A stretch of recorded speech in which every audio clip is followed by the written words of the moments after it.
Hello everyone, how are you? I hope that you are fit and fine. I welcome you all to my online English channel. My name is Deshmukh Gajanan. My educational qualification is MA English B.Ed Net Set. I appeal all of you to subscribe my channel. मी तुम्हा सर्वांना अशी विनंती करतो की तुम्ही माझे channel subscribe करा. आजच्या या सेशनमध्ये आपण इयत्ता 10वीच्या इंग्रजीच्या पाठ्यपुस्तकातील ॲन इपिटमी ऑफ करेज हा जो धडा आहे त्याचा अभ्यास करणार आहोत. First of all we will try to understand what is the meaning of the title. Here you have to understand the meaning of the word epitome. Epitome means personification or embodiment. Okay, epitome means what here? Personification or embodiment. आणि या ठिकाणी बघा courage हा जो शब्द आहे त्याचा अर्थ आहे धाडस आणि इपिटमीचा मराठीमध्ये अर्थ होईल प्रतीक. ओके, तर धाडसाचे प्रतीक असा या पाठाचा अर्थ होतो. Here we are going to study about the life of a very great scientist. The name of that scientist is Stephen Hawking. Stephen Hawking is a very great scientist of the world. We are going to study the life of Stephen Hawking with the help of this chapter. Let us start to study the chapter. We often tend to hide behind our weaknesses, disabilities, handicaps or mourn over them our whole life through. बघा या ठिकाणी लेखक काय म्हणत आहेत की बऱ्याचशा वेळेला आपण काय करतो की बऱ्याचशा वेळेला आपण आपल्या ज्या काही डिसॅबिलिटीज आहेत, विकनेसेस आहेत, आपण त्यांच्या पाठीमागे बघा त्याचप्रमाणे ज्या काही हँडिकॅप्स आहेत म्हणजे जी काही आपल्यामध्ये दुर्बलता आहे, अपंगत्व आहे किंवा जे काही आपला अशक्तपणा आहे, दुबळेपणा आहे, त्याच्या पाठीमागे आपण काय करतो, we often tend to hide, त्याच्या पाठीमागे आपण लपण्याचा प्रयत्न करतो. Or mourn over them. Here the meaning of the mourn means feel sorry for, किंवा आपल्याला त्यांच्याविषयी वाईट वाटतं म्हणजे आपल्या काही जे काही विकनेसेस अशक्तपणा आहे, डिसॅबिलिटीज आहेत त्यांच्याविषयी. आवर होल लाईफ थ्रू म्हणजे इथं लेखक काय म्हणत आहेत, बऱ्याचशा वेळेला आपण आपल्या ज्या काही विकनेसेस आहेत, डिसॅबिलिटीज आहेत, आयुष्य म्हणजे त्यांच्या पाठीमागे आपण लपतो किंवा त्यांच्या बाबतीत आपण दुःख व्यक्त करतो. Doctor Stephen Hawking, one of the greatest scientists of this century, did not do so. But here there is one person. That person is an exception to it. That person doesn't cry over his disabilities. The name of that person is we can say that person is Dr. Stephen Hawking, one of the greatest scientists of this century. आणि ते जे व्यक्तिमत्व आहे त्यांचं नाव आहे बघा Stephen Hawking, की ते या शतकातले अतिशय ग्रेटेस्ट वैज्ञानिक आहेत असं आपल्याला सांगता येईल. Did not do so means this person or this great scientist did not mourn over his we can say disabilities or weaknesses.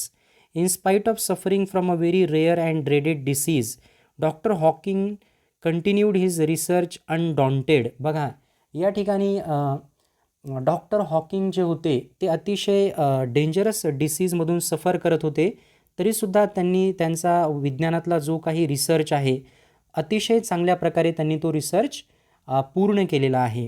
His exemplary courage should inspire us to do our best even under trying circumstances. Here exemplary means worth of imitation and admirable असा या शब्दाचा अर्थ सांगता येईल. बघा एक्झेम्पलरी म्हणजे प्रेरणादायी, तर त्यांचं हे जे उदाहरण आहे म्हणजे त्यांनी त्यांचं हे जे धाडसाचं उदाहरण आहे ते आपल्या सर्वांसाठी अतिशय इन्स्पिरेशनल आहे. बघा म्हणजे प्रेरणादायी आहे आणि आपण त्यांचं हे जे धाडसाचं उदाहरण आहे अतिशय प्रेरणादायी त्यांचं हे जे उदाहरण आहे ते आपण आपल्या आयुष्यामध्ये सुद्धा बघा his exemplary courage should inspire us to do our best even under trying circumstances. We should also derive a lot of inspiration from the example of doctor Stephen Hawking. We can derive a lot of inspiration, encouragement from his example. Exactly 300 years after the death of the great scientist Galileo, Dr. Stephen Hawking was born in Oxford, London on the 8th day of January 1942. तर या ठिकाणी बघा where was Stephen Hawking born, when was he born, the information is given here. बघा म्हणजे Galileo जे अतिशय great scientist होते त्यांच्या मृत्यूनंतर बरोबर एक्झॅक्टली 300 वर्षानंतर आपल्याला असं सांगता येईल डॉक्टर स्टीफन हॉकिंग जे आहेत त्यांचा जन्म कुठे झाला? ऑक्सफर्ड लंडन या ठिकाणी झालेला आहे on the 8th day of January 1942. Little did his parents know that one day their little boy would be held as one of the greatest scientists of this century. His parents were not aware that this little child would become one of the greatest scientists of the century. आणि ज्या वेळेला Stephen हॉकिंगचा जन्म झाला होता त्यावेळेला त्यांच्या आईवडिलांना सुद्धा थोडीशी सुद्धा कल्पना नव्हती की हे छोटंसं बाळ मोठं झाल्यानंतर या शतकातील सर्वोत्तम किंवा one of the greatest scientists होईल अशी थोडीसुद्धा कल्पना त्यांना नव्हती. Neither could anybody imagine that his mind would soar up into space like light. At the same time, nobody had the slightest idea that his mind would travel into the space like light. त्याचप्रमाणे ह्या गोष्टीची सुद्धा कुणालाही कल्पना नव्हती की त्यांचं जे मन आहे ते स्पेसमध्ये लाईटप्रमाणे ट्रॅव्हल करेल. More importantly none could predict that he would be the very epitome of courage. After all, or above all, the most important thing is that nobody could predict, or nobody could tell in advance that he would become an incarnation or he would become a personification of courage. बघा, अशी कुणाला सुद्धा कल्पना नव्हती की ते म्हणजे धाडसाचं रूप किंवा धाडसाचं प्रतीक म्हणून त्यांचा उदय होईल याविषयी कुणाला सुद्धा थोडीसुद्धा कल्पना नव्हती. Courage is a wonderful thing. It is that quality which makes people not lose heart when faced with a great calamity. This is very important, my dear friends. The writer has talked about the courage. Courage, what does courage means? It is a very beautiful, wonderful and extraordinary thing. It is a quality which makes people not to lose their heart when faced with a great calamity. What does courage mean? What does courage mean? Courage means not to lose our heart, not to lose our hope when we face a difficulty. It would not be an exaggeration to say that Dr. Stephen Hawking, a living legend of cosmology, is the very personification of courage and hope. बघा या ठिकाणी लेखक काय म्हणत आहेत की ही अतिशयोक्ती होणार नाही. एक्झॅगरेशन मीन्स अतिशयोक्ती. ही अतिशयोक्ती होणार नाही जर आपण बघा it would not be an exaggeration to say that Dr. Stephen Hawking, a living legend of cosmology.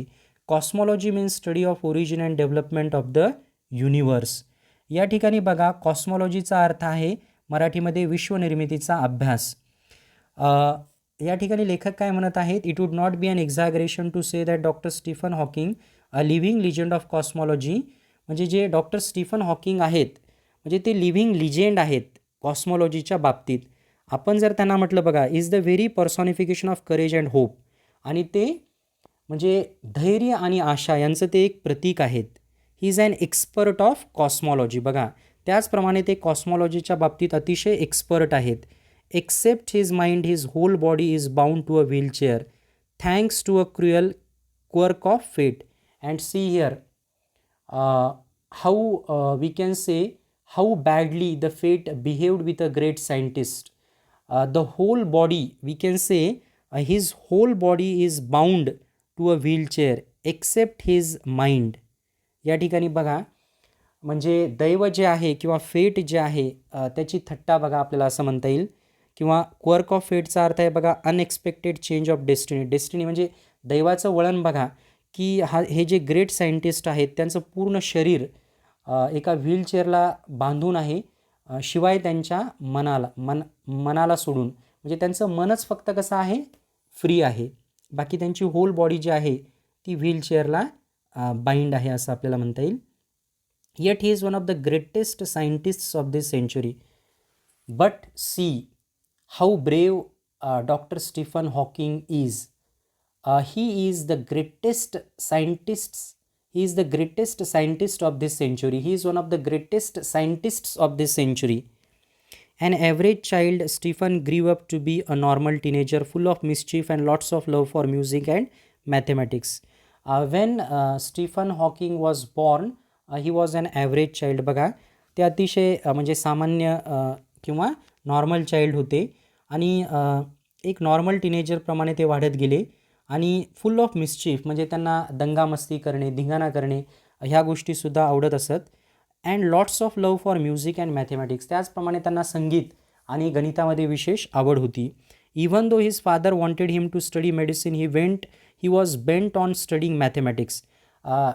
His father wished that his son should study, we can say, medicine, but Stephen Hawking was interested in mathematics. The University of Oxford at that time did not have a course in mathematics, so he opted to study physics instead. आणि त्यावेळेला जी university of Oxford आहे त्या विद्यापीठामध्ये मॅथमॅटिक्समध्ये course नव्हता, त्यामुळे doctor Stephen Hawking यांनी फिजिक्समध्ये पुढे study करण्याचं ठरवलं. At the age of 17, Stephen started noticing that he was becoming increasingly clumsy and even fell down a couple of times for no reason. This was a twist in his life. See what happened. When he was 17 years of age, he noticed that he had become clumsy and he had fallen down a couple of times for no reason. ज्या वेळेला ते 17 वर्षांचे झाले बघा, त्यावेळेला त्यांच्या लक्षात आलं की ते क्लम्सी थोडेसे बनलेले आहेत, म्हणजे इनकॉम्पिटंट, थोडेसे क्लम्सी आणि इनकॉम्पिटंट ते बनलेले आहेत. म्हणजे आपल्याला असं सांगता येईल की कॉम्पिटिशन करण्याची बघा, he had become, we can say here the meaning of the word clumsy means we can say awkward or incompetent. थोडीशी गोंधळल्यासारखी त्यांची अवस्था झाली किंवा त्यांच्यामध्ये कॉम्पिटिशन करण्याची तेवढीशी ॲबिलिटी राहिली नाही बघा. ॲट द सेम टाईम ते कपल ऑफ टाईम्स ते पडलेसुद्धा बघा. He fell down a couple of times for no reason. This perplexed him and he went to see his family doctor who diagnosed him as suffering from an extremely rare disease, ALS or LOU, Gehrig's disease, that affects the nervous system and eventually weakens all the muscles of the body.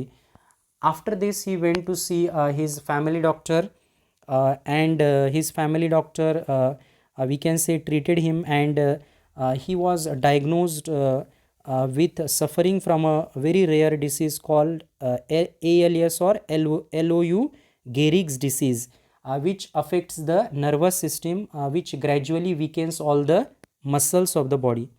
या ठिकाणी ते त्यांच्या family डॉक्टरकडे गेले आणि family डॉक्टरनी असा निष्कर्ष काढला की अतिशय रेअर, अतिशय विरळ एक डिसीज होता बघा. त्या डिसीजचं नाव आहे ALS किंवा LOU, गेरिग्स डिसीज. त्याच्या या हा जो आजार आहे तो स्टीफन हॉकिंग यांना झालेला होता आणि ह्या आजारामध्ये विशेषतः नर्वस सिस्टीम आणि ज्या मसल्स असतात त्या खूप दुबळ्या किंवा अशक्त होत्यात. Stephen says that even as a child his muscle coordination was nothing to write home about. Here Stephen Hawking is telling to all of us that when he was a child, he did not have a good coordination. We can say he did not have a good muscle coordination when he was a child. He recollects that his handwriting would send his teacher into a fit of frenzy. बघा, fit of फ्रेन्झीचा अर्थ आहे great अनॉयन्स or a rage, म्हणजे भरपूर राग आणणे. आणि ते recollect means to remember. आणि ते असं सुद्धा सांगतात की त्यांची जी हँडरायटिंग होती त्यामुळे सुद्धा त्यांच्या शिक्षकांना त्यांचा राग येत असे. Nor was he incline towards sports. He was not very much interested in sports also. Nevertheless this disease came as a bolt from the blue. A bolt from the blue या शब्दाचा अर्थ आहे a sudden unexpected shock or surprise. आणि हा जो आजार आहे बघा, अतिशय अचानकपणे त्यांच्या आयुष्यामध्ये आला आणि विलक्षण धक्का किंवा खूप भयंकर धक्का त्यांना या आजारामुळे बसला. How much time he had left on this planet was very uncertain. It was very difficult for the doctors to tell him what he had in his life, or how much time was left for him in his life. Doctors also were not sure to tell him how much time was in his hands for living. The prognosis was bad. See here, prognosis means forecast of a future health condition. The prognosis was bad and the doctor said they could not do much. बघा, या ठिकाणी डॉक्टरांनी सुद्धा सांगितलं की ते जास्त काही या आजाराविषयी करू शकत नव्हते. Undaunted means not afraid of misfortune.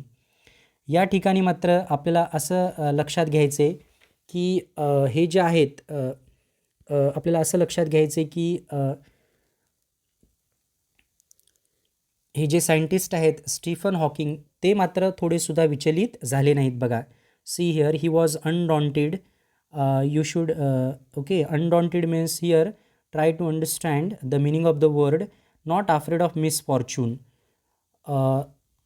Stephen decided to continue his research and even got engaged to a Jane Wilde. आणि या ठिकाणी Stephen decided to continue his research. At the same time he got his engagement also happened. He got engaged to Jane Wilde. Hawking says that, ironic as it may sound, it is at this dismal stage he began enjoying life the most. And actually, you would not believe it, but Stephen Hawking says that it was during this period that he started enjoying his life the most, because there were so many because see here, he came to know about a deadly disease, but still also he did not give up. This he says was because he started living life for the moment and continued his doctoral research work with renewed vigor. He persisted, he continued his research work with great zeal and enthusiasm.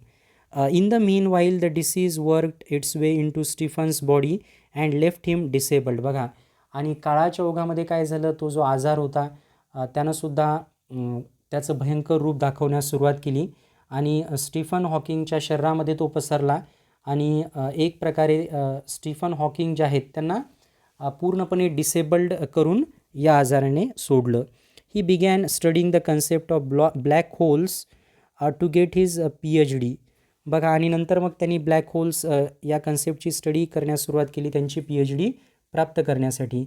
By this time he was confined to a wheelchair and was rapidly losing control of his hands and speech. And now the situation of Dr. Stephen Hawking had deteriorated. He was not able, he was losing control of his hands and speech. Again we can say the study of black holes sparked his imagination with bright ideas. He made many epoch-making statements that shook established theories. And during this period, really we can say he made many epoch making statements. बघा, त्यांनी अतिशय महत्त्वाचे विधानं यावेळेला काही केले की ज्यामुळे ज्या इस्टॅब्लिश्ड थिअरीज आहेत त्यांनासुद्धा धक्का बसला असं म्हणता येईल. Scientists believe that the universe began with a big bang.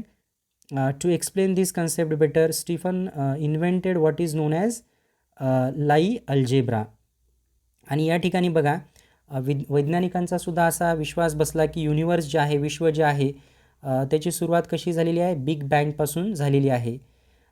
Though confined to a wheelchair with no control over his body, save a finger and with a computer to help him express his thoughts, doctor Hawking is an authority on profound subjects of science. So doctor Stephen Hawking was not able to we can say behave like a normal person, but he had a profound knowledge of science. Numerous honorary doctorates and awards have been bestowed on him. There are so many we can say doctorates, many awards, honorary doctorates and awards have been conferred on him. बघा, बरेचसे जे honorary doctorates आणि बरेचसे जे awards आहेत ते त्यांचा वर्षाव त्यांच्यावर करण्यात आलेला आहे. He is a fellow of the Royal Society. ते रॉयल सोसायटीचे सुद्धा फेलो किंवा मेंबर आहेत. And a member of the US National Academy of Sciences. In spite of being considered Einstein's equal in intelligence, doctor Hawking is a very humble man. या ठिकाणी humble या शब्दाचा अर्थ आहे polite. In intelligence we compare Dr.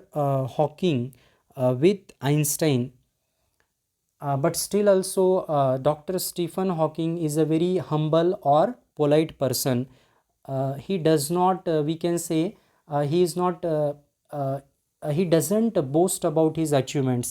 He is a very down to earth person. He is a very humble person, a simple down to earth man. He has authored many books dealing with his awesome ideas, keeping a layman in mind.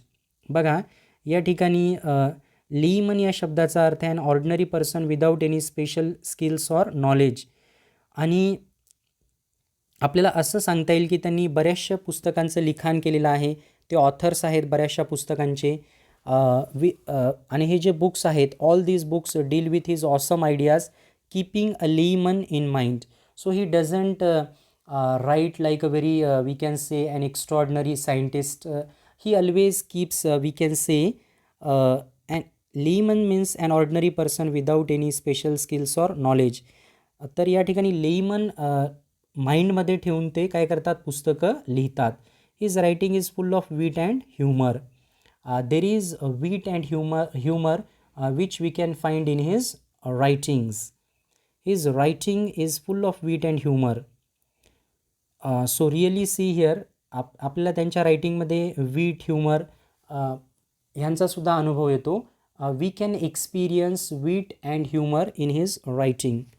His style is so lucid that non-scientists can also understand him.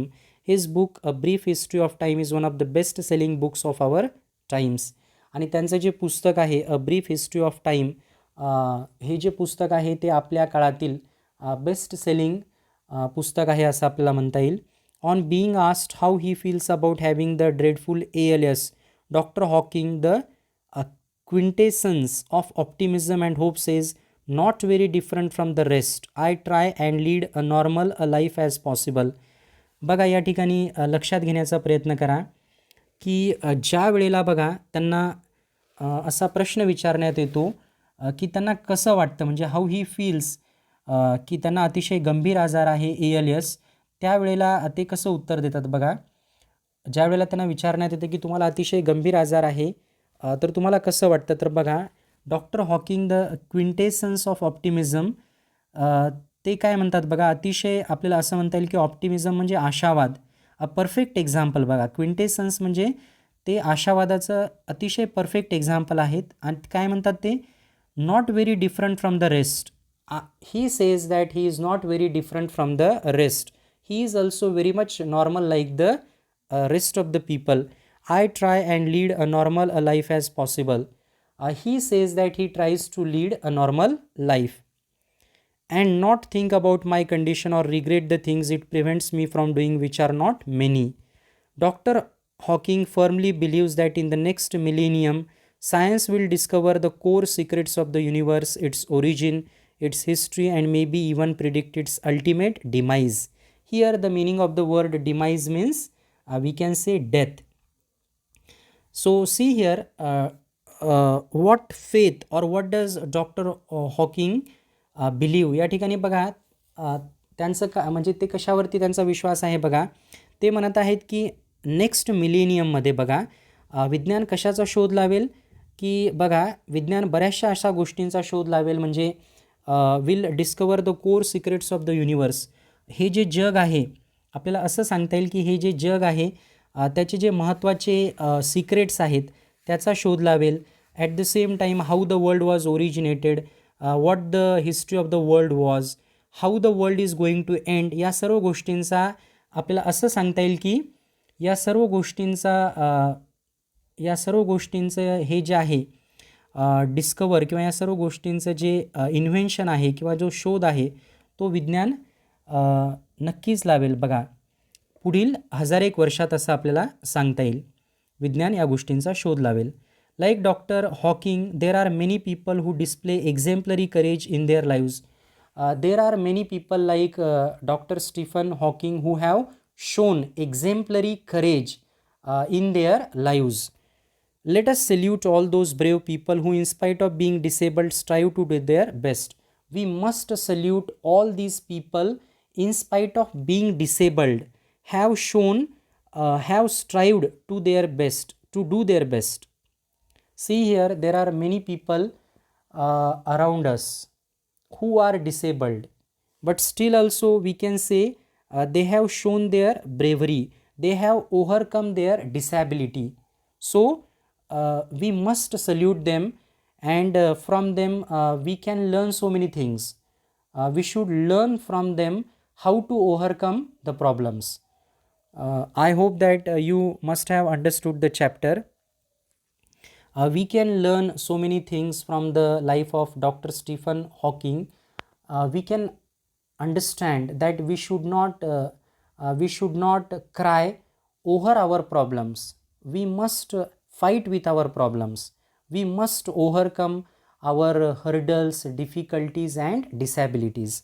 Thanks for watching the video. Have a good day. Take care everyone.